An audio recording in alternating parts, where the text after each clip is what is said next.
ছিনতাই করবে না। যেই ভোটাধিকার প্রয়োগ হলে আমার অধিকার, আপনার অধিকার, ধনীর অধিকার, গরিবের অধিকার, সবার অধিকার সেখানে নিশ্চিত হবে।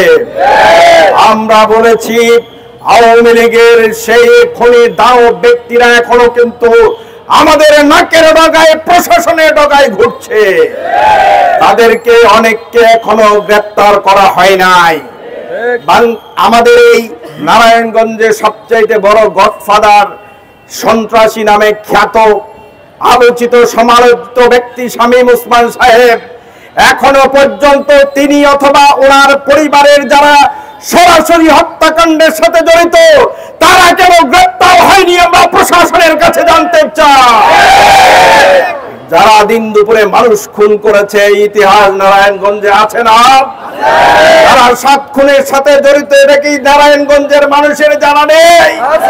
যারা তকিকে হত্যা করেছে এই খবর আমাদের জানা নাই। সুতরাং কোন কারণে এখনো পর্যন্ত খুনিদেরকে গ্রেফতার করছে না আমরা প্রশাসনের কাছে জানতে চাই।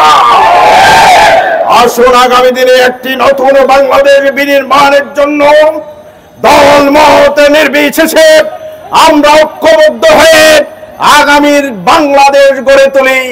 এই প্রত্যয়ে আজকে যারা এখানে যুক্ত হয়েছেন, আজকে গ্রামে গঞ্জে নগরে বন্দরে এলাকায় সব জায়গায় এই 5 দফার পক্ষে গণদাবি আদায়ের লক্ষ্যে আমরা স্বতঃস্ফূর্তভাবে কাজ করে যাব ইনশাআল্লাহ। কোন পক্ষে কোন ব্যক্তির আমরা রক্তচক্ষুকে পরোয়া করব না। রাজনীতিতে এখন সমানে সমানে খেলা, কেউ কাউকে দাবিয়ে রাখার সুযোগ নেই। আসুন আমরা সুন্দর পিসফুল নারায়ণগঞ্জ গঠন করি। সবাই ভালো থাকবেন। আল্লাহ হাফেজ। আসসালামু আলাইকুম ওয়া রাহমাতুল্লাহ।